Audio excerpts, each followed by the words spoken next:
You have a void of understanding and communication. And this comes from bad foundations. In my house right now, we have a shifted foundation. The foundation is shifted. That means that it cracked and that the, what's it called? Erosion.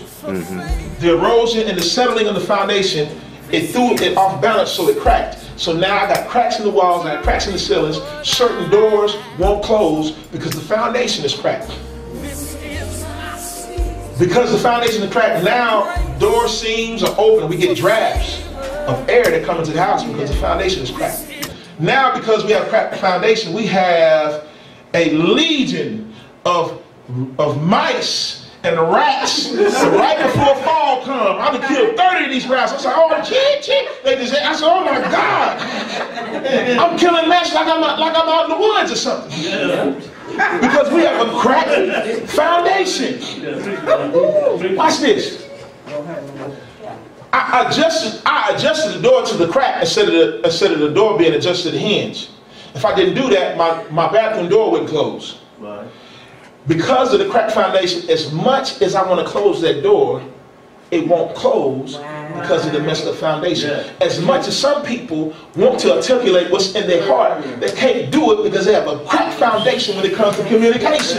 They have a cracked foundation when it comes to relationships. They got a jacked up foundation when it comes to who God is. You think worship is some sparky feeling that hit me and then I move. No, worship is an understanding of who your king is. Ain't got nothing to do with what you're feeling. For some of us who were raised Pentecostal, if you didn't speak in tongues and jump from the speakers and levitate in the air, it wasn't no worship service. Worship service is what you put in it. It all's contingent on what kind of foundation you have. Every time it rains, we get water in the basement because we got a cracked foundation. Every time trouble hits, it's always a drag out, fall out because you got a crack. There's a crack where the enemy can come in and do the same thing over and over. After a while, hope deferred, make the heart sick, and people quit. That's right. Because it's going to cost me something to tear down this foundation or put piers. A pier is $1,000 a pier. It's going to cost me something to fix this foundation. So it's natural proclivity for me to want to quit, leave it and go buy another. This is how we have divorce in the kingdom of God just about the same rate as the world. Because you can receive Jesus and receive him with joy. But if you don't renew your mind, you'll have old mindsets when it comes to money. You have old mindsets when it comes to children. You have old mindsets when it comes to communication. And you find yourself doing all this churching. And your situation ain't changing because you're not renewing your mind. First Romans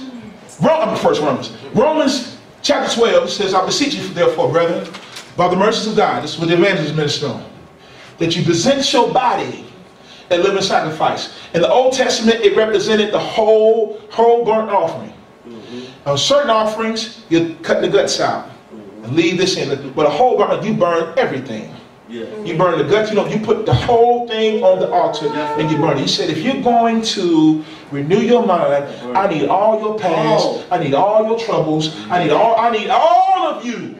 Put it on this altar so I can burn it and start anew. Let me show you my wisdom on communicating. Let me show you my wisdom on spending money. Let me show you my definition of marriage. And then when you apply these principles, you will find success. But we're doing circles in the wilderness because we keep engaging in how we was raised and what we was taught at the time of trouble. Every time it rains, I get water in my basement, and it's going to rain until I fix the crack.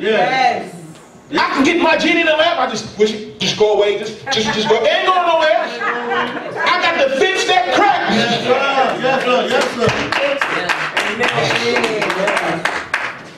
Yes, sir.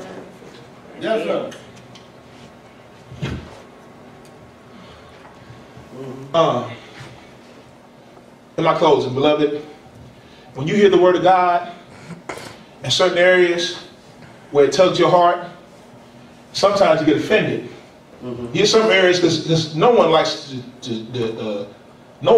the exposure of their weaknesses. I know this dude who went to the gym.